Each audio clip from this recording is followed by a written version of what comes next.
जय हिंद दोस्तों आज आइए हम लोग फिजिक्स पढ़ते हैं। जैसे कि मैं इस वाले वीडियो में क्लास 11 का भाग 1 पढ़ा रहा हूँ इस समय। और इसमें मैं क्या अध्याय 2 इस समय चल रहा है, और जिसमें मैंने एक वीडियो इसमें अध्याय 2 का मैंने क्या बता दिया है, जिसमें क्या मैंने सिर्फ अभी तक भूमिका बताया है और मात्रकों के अंतरराष्ट्रीय प्रणाली के बारे में बताया था, जिसमें CGS, FPS और भी MKS पद्धति और SI पद्धति के बारे में बताया था। और भूमिका में मैंने इसके इंट्रोडक्शन के बारे में बताया था कि आखिर में मात्रक और मापन क्या होता है, जिसमें मैं मात्रक के बारे में बताया था। तो आपने उस वीडियो को नहीं देखा है तो आप जाइए उस वीडियो को, फर्स्ट वाले वीडियो को देख लीजिए ताकि आप लोगों को समझ में आ जाए। अब मैं सेकंड वीडियो में क्या, जैसा कि मैं बता रहा हूँ कि इसके पॉइंट जहाँ पर दे दिया, इसी पॉइंट को मद्देनजर रख के मैं पढ़ाऊंगा आप लोगों का। देखिए इसमें क्या, इस वाले वीडियो में लंबाई का मापन के बारे में पढ़ाया जाएगा, द्रव्यमान के मापन के बारे में पढ़ाया जाएगा और समय के मापन के बारे में पढ़ाया जाएगा। यानी कि हम लोग का ये दो जो क्या है, ये दो हम लोगों का कंप्लीट हो चुका है और हम लोगों को जो आज शेष जो बचा हुआ है इसी को हम लोग ध्यान में देख के पढ़ेंगे।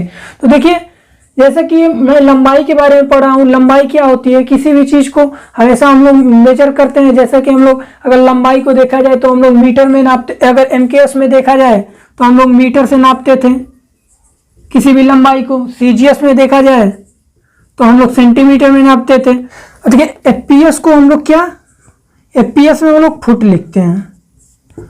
तो इसी तरह से क्या है, सब लंबाई के ही मात्रक होते हैं। पर क्या हम लोग लंबाई का सिर्फ यही मात्रक हम लोग मीटर, सेंटीमीटर और इसे ही नहीं, बल्कि हम लोग के बहुत बड़े बड़े मात्रक होते हैं, जैसे कि खगोलीय दूरी का मात्रक, या फिर एक चंद्रमा से पृथ्वी के बीच की दूरी अगर निकालनी हो, या फिर चंद्रमा का व्यास निकालना हो, तो इन सभी चीजों को मेजर करने के लिए हमारे एक अलग अलग यंत्र बने होते हैं। और भी हम लोग की छोटी दूरी मापन के लिए भी और अलग से हम लोग माइक्रोन के, एंगस्ट्रॉम के, नैनोमीटर, फर्मी, इस सभी चीजों के बारे में पढ़ेंगे। तो जैसे कि लंबाई की मापन के बारे में अगर हम लोग देखें तो देखिए क्या लिखा हुआ है, लंबाई मापन की कुछ प्रत्यक्ष विधियां जो आपसे पहले ही बता दिया है। यानी कि जो प्रत्यक्ष विधियां, अगर मान लीजिए जैसा कि मीटर में हम लोग लिख रहे हैं, सेंटीमीटर में लिख रहे हैं, सब क्या हमारी प्रत्यक्ष विधि है। इसको क्या हम लोग क्या वहाँ फीते से लेकर के मेजर कर सकते हैं कि ये 5 मीटर का है। कहीं कपड़े की दुकान पे आप जाते हैं तो क्या वो काफी बड़ा डंडा रहता है जो कि मीटर उस पर लिखा रहता है, स्केल लिखा रहता है, उसी से नाप करके दे देता है और कहता है क्या है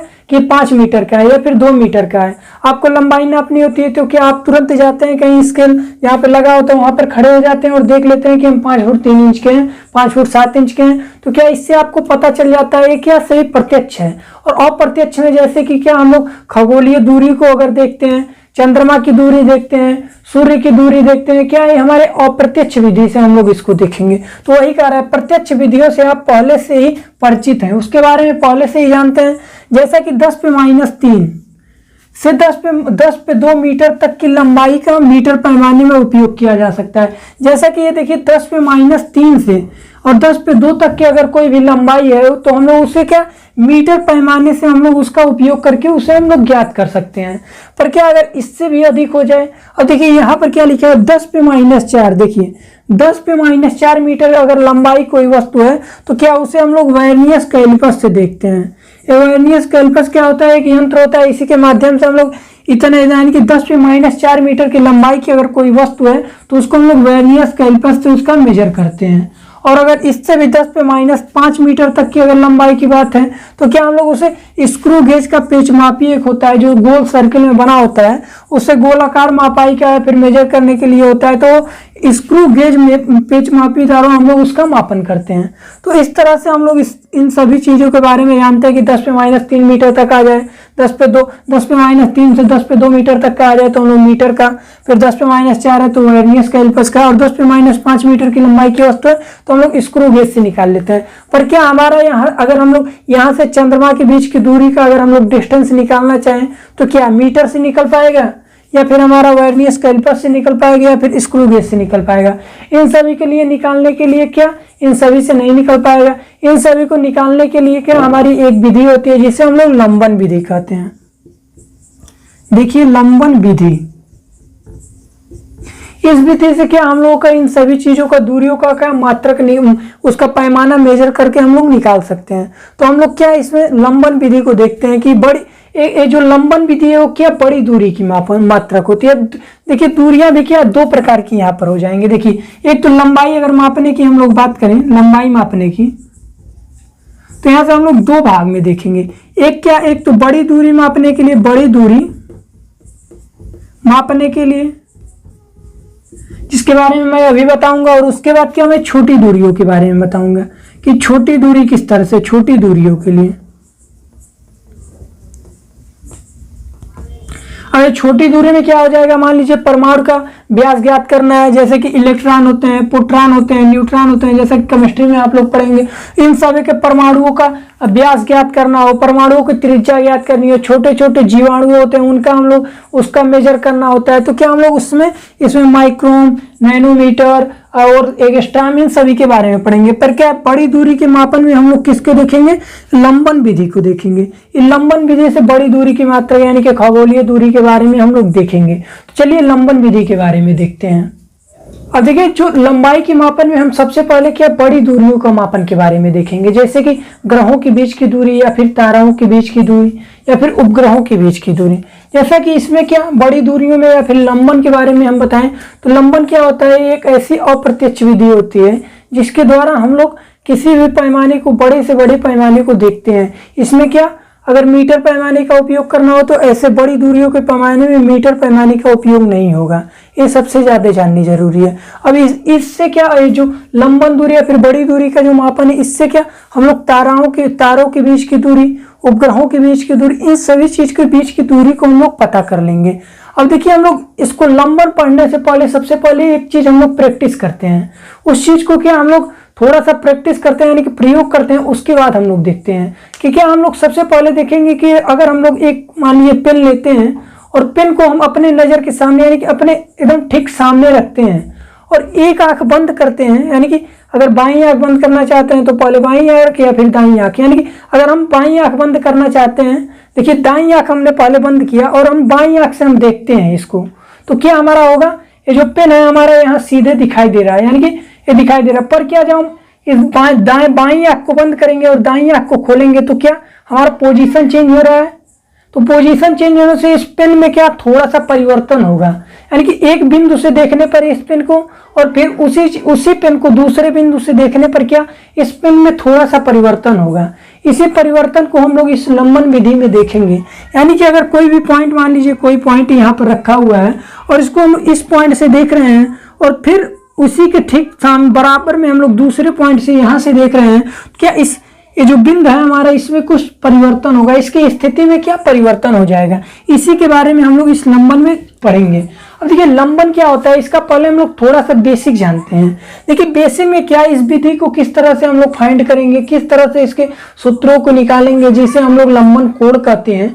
तो इसको जानने के लिए देखिए सबसे पहले क्या, यहाँ देखिए लिखा हुआ कि लंबन विधि द्वारा किसी दूरस्थ ग्रह, यानी कि कोई भी दूरस्थ ग्रह, मान लीजिए कोई भी दूरस्थ ग्रह जैसे कि चंद्रमा को मान लेते हैं, या चंद्रमा क्या हमारा उपग्रह है, किसी हम ग्रह को मान लेते हैं, बृहस्पति को मान लेते हैं, शुक्र को मान लेते हैं।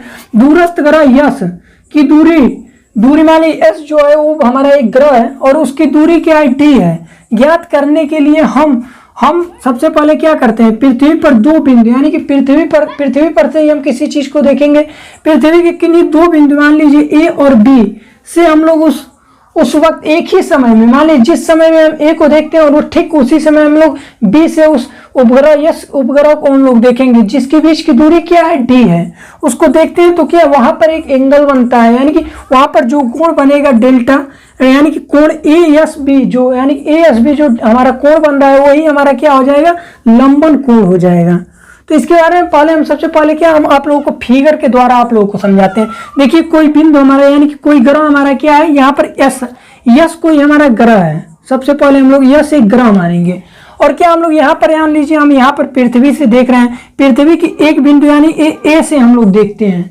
ए से जब हम लोग यस को देखेंगे तो क्या हमारा इस तरह से हमारा एक बनेगा ना, और ठीक इसी के बराबर में हम लोग क्या, इसी टाइम एग्जैक्ट टाइम में हम लोग यहाँ क्या बी से हम लोग देखते हैं। देखिए एकदम ठीक इसी के बराबर में एक दूसरे बिंदु पृथ्वी से, ये पृथ्वी हमारी पृथ्वी दूसरे बिंदु हम लोग बी पर जाते हैं और वहां से हम लोग इसी ग्रह को देखते हैं। देखिए तो हम लोग क्या, यहाँ से भी हमने एक ग्रह, उसी ग्रह को देखे, यस ग्रह को देखा, दूसरे बिंदु बी से देखा, तो हमारा क्या एक त्रिभुज बन रहा है, ए बी और सी बन रहा है। और हमारी क्या, अभी हमने कहा ना इसके बीच की दूरी क्या है, डी है। तो देखिए इसके बीच की जो दूरी है, यानी कि पहले बिंदु से हम लोग देख रहे हैं वहां से, और जो दूसरे बिंदु से देख रहे हैं वहां से, उसके बीच की दूरी क्या हमारी डी बन रही है। देखिए डी बन रही है। और जो हमारा ए और बी है, यानी कि एक ही बराबर में, और इसके बीच की दूरी क्या है हमारी बी है, स्मॉल बी है। देखिए ए बी के बीच की जो हमारी दूरी दे, तो यहाँ पर क्या एक एंगल बन जाएगा, इस हमारे ग्रह से एक थीटा एंगल बनेगा, जो ए और बी को तरफ बनेगा, हमारा एक एंगल बनेगा। यही एंगल क्या हमारा लांबिक कोण या लंबन कोण कहलाता है। तो क्या हम लोग इसको सबसे पहले क्या इसी तरह देखेंगे।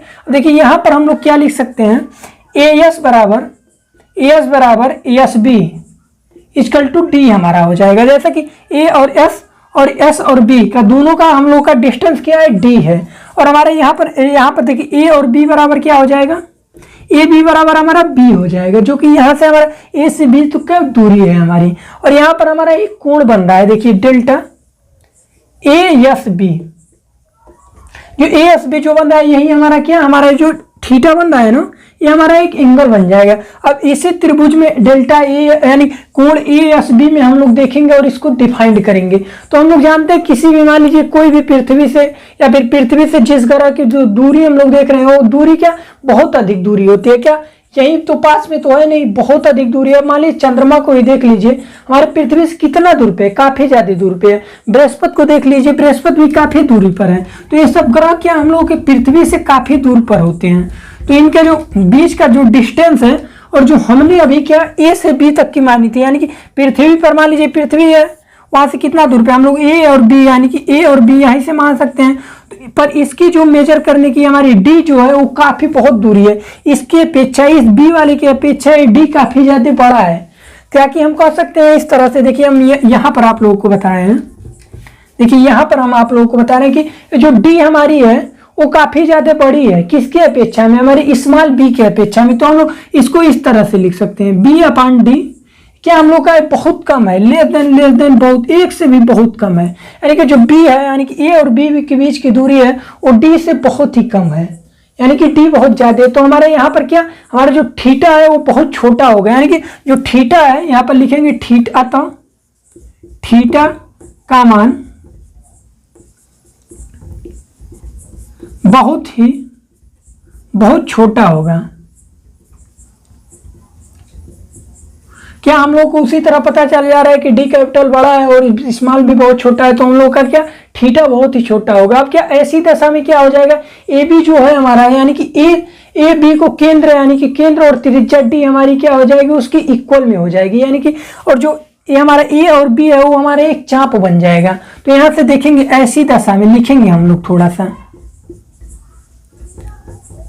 देखिए हम क्या एकदम बुक के माफिक बता रहे हैं, जैसा कि आप लोगों को एग्जाम में जाकर के लिख करके आना है, एकदम ठीक उसी तरह से लिखा रहे हैं। आप लोग इसको स्क्रीनशॉट ले सकते हैं या फिर बुक लेकर के कॉपी लेकर के बैठिए, आप लोग उसे नोट करते चलिए, तब आप लोगों को और इंटरेस्टिंग मजा आएगा और समझने में। हम लोग लिखेंगे कि ऐसी दशा में हम ए बी यानी कि ए और बी जो हम माने हैं को केंद्र एस तथा त्रिज्या, हमारी त्रिज्या ए से एस तक और बी से एस तक की क्या हमारी एक त्रिज्या ही न बन रही है, जिसे हम लोग क्या कैपिटल डी से लिखे हैं, वाले वृत्त का लंबाई, यानी कि लंबाई हम लोग क्या कहेंगे उसके इक्वल, जो हमारी ए और बी की जो लंबाई हो क्या हमारी बी है, लंबाई बी की इक्वल में हो जाएगा। का चाप हमारा माना जाएगा, मान सकते हैं। क्या हमने यहाँ पर ए और बी को हमने एक चाप मान लिया, क्योंकि हमारी ये काफी ज्यादा छोटी है, तो यहाँ पर हमारा त्रिज्या इक्वल टू क्या हो जाएगा, एक तो त्रिज्या बनेगा और एक चाप बनेगा हमारा ए एस।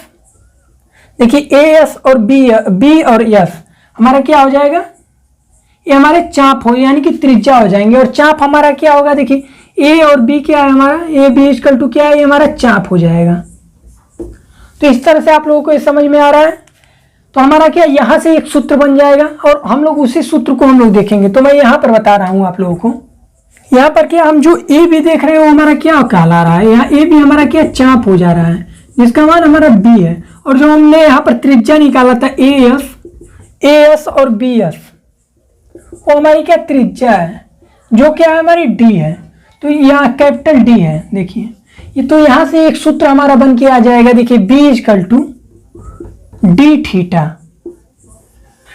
ये हमारा सूत्र बन के आ गया। अब क्या इसको और हम लोग अच्छे से लिखेंगे, देखिए मैं यहाँ पर बता रहा हूं ताकि आप लोग इसको नोट कर लीजिए। यहां से क्या है, जो थीटा है हमारा वो रेडियन में है,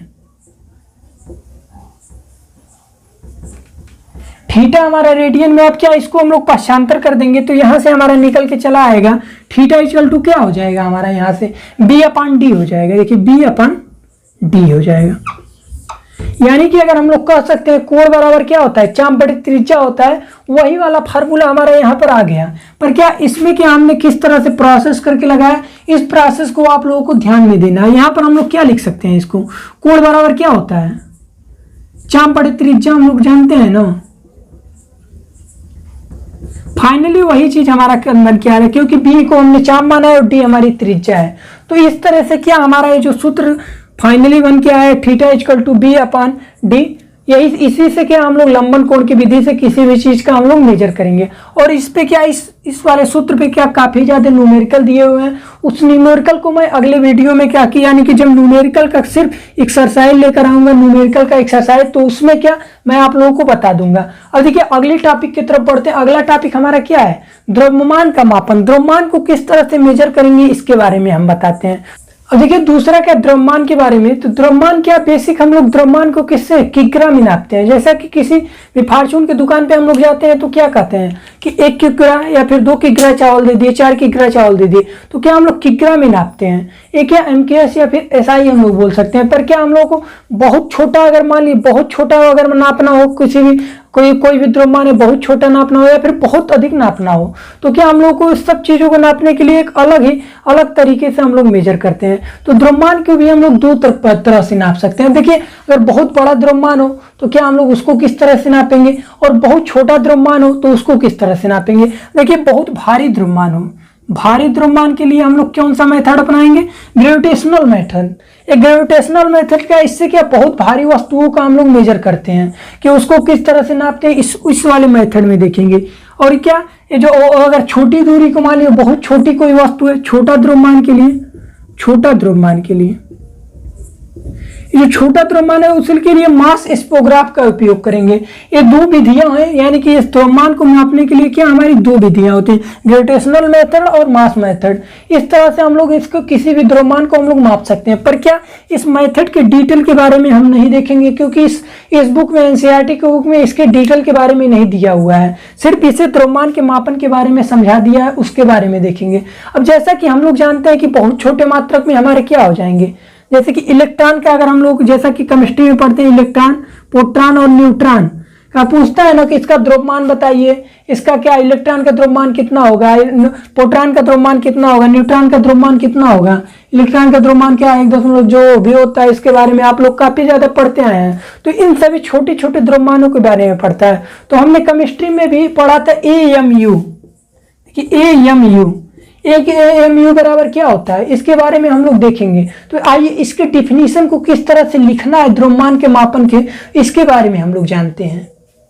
अब देखिए क्या एक AMU के बारे में देखते हैं और इसके डिफिनीशन को देखते हैं। देखिए इसका डिफिनीशन क्या कह रहा है, अणुओं व परमाणुओं, यानी कि अणु क्या बहुत छोटे होते हैं, परमाणु भी बहुत छोटे हो जाते हैं, जैसा कि इलेक्ट्रॉन, प्रोटॉन और न्यूट्रॉन के बारे में मैंने अभी बताया। तो देखिए अणु परमाणुओं के द्रव्यमान को व्यक्त करने के लिए, देखिए व्यक्त करने के लिए द्रव्यमान का एक बहुत महत्वपूर्ण मानक मात्रक जिसे एकीकृत परमाणु साहित्य कहते हैं, इसके द्वारा ही हम लोग परमाणुओं का, अणुओं का हम लोग मेजर करते हैं। तो आइए देखिए एक AMU बराबर क्या होता है, एक AMU बराबर इलेक्ट्रॉन साहित्य कार्बन समस्थानिक 12 C6, यानी कि C6 12 के परमाणुओं के द्रव्यमान का 1/12वां भाग होता है। अब देखिए ये जो कह रहे हैं ना 6 C12 जो कह रहे हैं ना, इसका क्या, इसका 12वां भाग 1/12वां भाग होता है एक AMU बराबर इतना होता है। अब इसका मान क्या हो जाएगा, 1.66 × 10⁻27 हो जाएगा।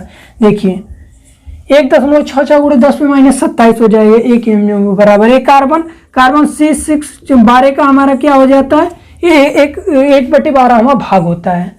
तो इस तरह से किसी भी फार्चून की दुकान पे जाएंगे तो क्या हम लोग को अगर मान लिए बहुत भारी चीज का मेजर करना है तो हम क्या ग्रेविटेशनल मेथड का उपयोग करके करेंगे, और अगर छोटे मात्रक का उपयोग करना है तो क्या है, द्रव्यमान स्पेक्ट्रम ग्राफी द्वारा हम लोग इसका मेजर करेंगे। तो इस तरह से द्रव्यमान के मापन के बारे में बताया। अब देखिए अगला टॉपिक क्या है हमारा, अगला टॉपिक है मापन। ये क्या, समय का मापन। समय को किस तरह से मापा जाता है, चलिए इसके बारे में देखते हैं। और देखिए समय को मापन को किस तरह से हम लोग मापा जाता है, तो बेसिक हम लोग जानते हैं कि समय को किस तरह से नापा जाता है। अगर हम लोग एसआई यूनिट की बात करें, देखिए अगर एसआई यूनिट की हम लोग बात करें तो हम लोग समय को किस में नापते हैं, सेकंड में नापते हैं, ये तो हम लोग जानते हैं। पर क्या हम लोग एक सीजीएम परमाणु घड़ी होती है, उसके आ जाने से क्या हम लोग का मानक मापन के बारे में पता चला, तो हम लोग उस मानक मापन के बारे में देखेंगे।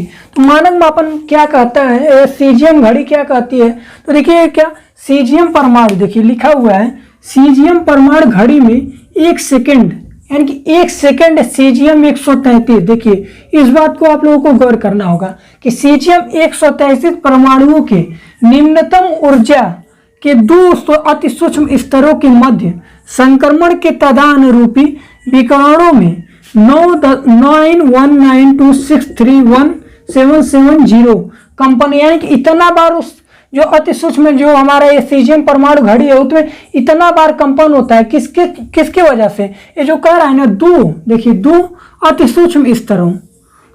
सूक्ष्म स्तरों के मध्य संक्रमण कराने पर क्या उसमें इतना ज्यादा वो कंपन होता है, 9192631770 बार का कंपन होता है। इसी कंपन की जो आवश्यकता होती है, यानी कि कंपनों के लिए आवश्यक होता है, इसी को हम लोग मानक कंपन बोलते हैं। तो इसी के बारे में मैंने आप लोगों को बताया। देखिए इस मानक कंपन के बारे में बता दिया, यानी कि मानक समय के बारे में बता दिया।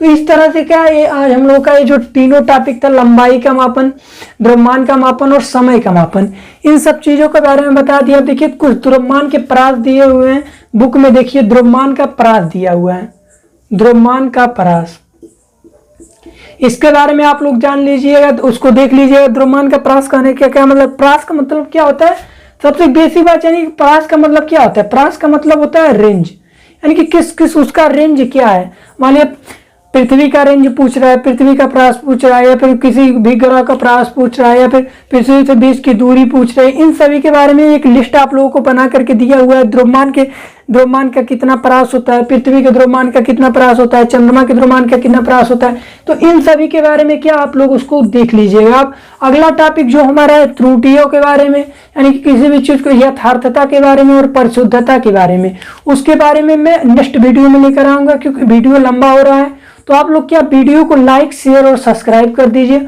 और मिलते हैं इसके बाकी टॉपिक के साथ।